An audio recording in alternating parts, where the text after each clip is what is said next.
രാഷ്ട്രപതി റഫറൻസിൽ ഇന്നും സുപ്രീം കോടതി ഭരണഘടനാ ബെഞ്ചിൽ വാദം തുടരും. റഫറൻസിനെ എതിർക്കുന്നവരുടെ വാദമാണ് നടക്കുക. റഫറൻസിനെ അനുകൂലിക്കുന്നവരുടെ വാദം നേരത്തെ പൂർത്തിയായിരുന്നു. തൗഫീഖ് അസ്ലം വിവരങ്ങളുമായി ചേരുന്നു ഡൽഹിയിൽ നിന്ന്. തൗഫീഖ്, റഫറൻസിനെ എതിർക്കുന്നവരുടെ വാദമാണ് ഇന്നിപ്പോൾ നടക്കുന്നത്. എതിർക്കുന്നവർ എന്ന് പറയുമ്പോൾ ഈ വാദത്തിന്റെ ഒരു രീതി എന്തായിരിക്കും? എന്താണെന്ന് സുപ്രീം കോടതിയിൽ നടക്കാൻ പോകുന്നത് ഇക്കാര്യത്തിൽ?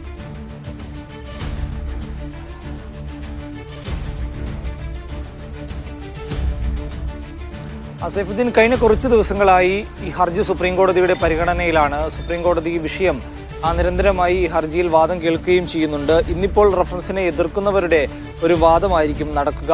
നേരത്തെ ഈ റഫറൻസിനെ അനുകൂലിക്കുന്നവരുടെ വാദം സുപ്രീം കോടതിയിൽ പൂർത്തിയായിരുന്നു. ആ സമയത്ത് ചില നിരീക്ഷണങ്ങൾ കോടതിയുടെ ഭാഗത്തുനിന്നുകൊണ്ട് ഉണ്ടായിരുന്നു. ഇത്തരത്തിൽ ഈ ബില്ലുകൾ ഉൾപ്പെടെ തടഞ്ഞു വെക്കുന്നത് ഗുരുതരമായിട്ടുള്ള പ്രശ്നങ്ങൾ സൃഷ്ടിക്കും. പ്രത്യേകിച്ച് ധനബിൽ ഉൾപ്പെടെ പരിധിയിൽ വരുമ്പോൾ അത് പ്രത്യേക കാരണങ്ങളൊന്നുമില്ലാതെ തടഞ്ഞു വെക്കുന്നത് വലിയ രീതിയിലുള്ള ഗുരുതരമായിട്ടുള്ള പ്രശ്നങ്ങൾ സൃഷ്ടിക്കുമെന്നായിരുന്നു കോടതിയുടെ ഒരു വിലയിരുത്തൽ. ഇതുമായി ബന്ധപ്പെട്ട് കൂടുതൽ വാദം കേൾക്കേണ്ട ഒരു സാഹചര്യം ഉണ്ടെന്ന് കൂടി കോടതി വ്യക്തമാക്കിയിരുന്നു. അതിനെ തുടർന്നാണ് തുടർച്ചയായിട്ടുള്ള വാദം കേൾക്കലിലേക്ക് സുപ്രീം കോടതി കടക്കുകയും ചെയ്തത്. കഴിഞ്ഞ ദിവസം വാദം കേൾക്കുന്നതിനിടയിൽ കോടതിയുടെ ഭാഗത്തുനിന്നുകൊണ്ടും സുപ്രധാനപ്പെട്ട നിരീക്ഷണങ്ങൾ ഉണ്ടായിരുന്നു. അതിൽ പറഞ്ഞിരുന്നത് ചില സംഭവങ്ങളുടെ പേരിൽ ഈ രാഷ്ട്രപതിക്കും ഗവർണർക്കും രാഷ്ട്രപതിക്കും സമയപരിധി നിശ്ചയിക്കാനാകില്ല എന്നാണ് കോടതി പറയുന്നത്. അതായത് ഈ ബില്ലുകൾ വൈകുന്നുണ്ട്, അത് പലതരത്തിൽ സംസ്ഥാന സർക്കാരിനുൾപ്പെടെ അത് പ്രതിസന്ധിയിലാക്കും. അതുകൊണ്ട് അതിൽ കൃത്യമായിട്ടുള്ള ഇടപെടലുകൾ ഉണ്ടാകണമെന്ന് കൂടി കോടതി നിരീക്ഷിച്ചിരുന്നു.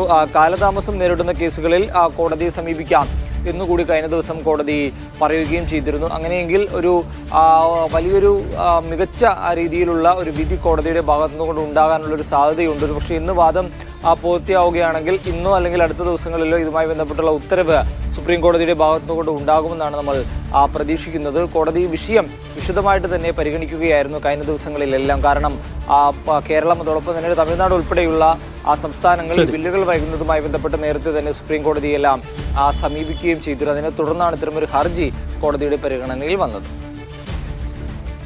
ശരി, തൗഫീഖ് അസ്ലമാണ് ഡൽഹിയിൽ നിന്ന് വിശദാംശങ്ങൾ നൽകിയത്.